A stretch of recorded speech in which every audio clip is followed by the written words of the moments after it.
बर्फ का अजूबा।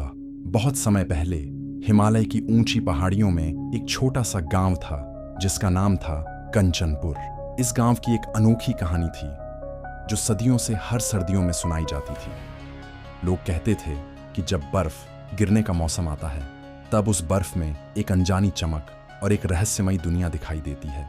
वहां के लोग बर्फबारी के दौरान एक चमत्कारी घटना का अनुभव करते थे। जैसे ही कड़ाके की ठंड पड़ती और पूरी घाटी सफेद चादर में ढक जाती, तब बर्फ के बीच एक अद्भुत महल उभरता था।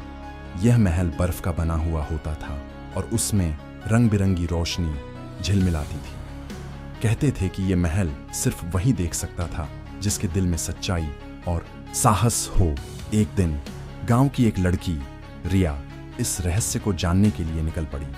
वह बहादुर थी और बचपन से इस महल के बारे में सुनती आई थी। रिया ने ठंड की परवाह न करते हुए बर्फीले जंगल की ओर रुख किया। जैसे जैसे वह आगे बढ़ती गई, उसे एहसास हुआ कि बर्फ की सफेद चादर में कई तरह के अजीबोगरीब आकृतियां उभर रही थीं, जैसे किसी ने उन्हें तराशा हो।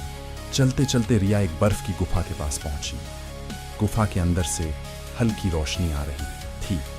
वह बिना डरे गुफा के अंदर गई। अंदर पहुंचते ही उसके सामने बर्फ का वो अद्भुत महल खड़ा था जिसकी चमक उसकी आंखों को मंत्रमुग्ध कर रही थी। महल के चारों ओर बर्फीले फूल खिले थे जो हर थोड़ी देर में अलग अलग रंग में बदल जाते थे।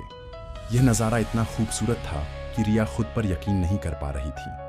तभी महल के अंदर से एक बूढ़ा साधु निकला जो बर्फ की तरह सफेद कपड़े पहने हुए था। उसकी आंखों में गहरी शांति और चेहरे पर हल्की मुस्कान थी। उसने रिया को देखा और कहा, बेटी, तुमने इस महल को देखा है, इसका मतलब तुम में सच्चाई और साहस है। यह महल किसी साधारण इंसान को दिखाई नहीं देता।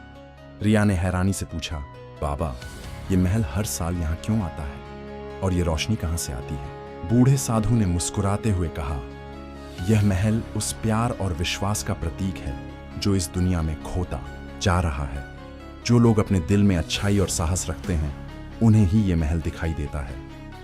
इसे देखने वाले को जीवन में कोई भी कठिनाई आए वो उसे पार कर सकता है। रिया ने उस महल की हर बात को दिल में बसा लिया।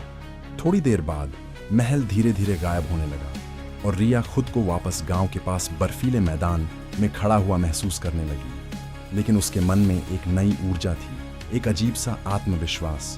गांव वापस लौटने के बाद रिया ने अपनी ये कहानी सबको सुनाई। लोग उसकी बातों पर विश्वास नहीं कर पाए, पर रिया जानती थी कि उसने एक अजूबा देखा था, बर्फ का महल जो सच्चाई और साहस की शक्ति को जगाने आता था। उस दिन के बाद से रिया के जीवन में कभी भी कोई डर या संकोच नहीं रहा और वह हमेशा एक प्रेरणा बनकर गांव के लोगों को हिम्मत और अच्छाई का रास्ता दिखाती रही।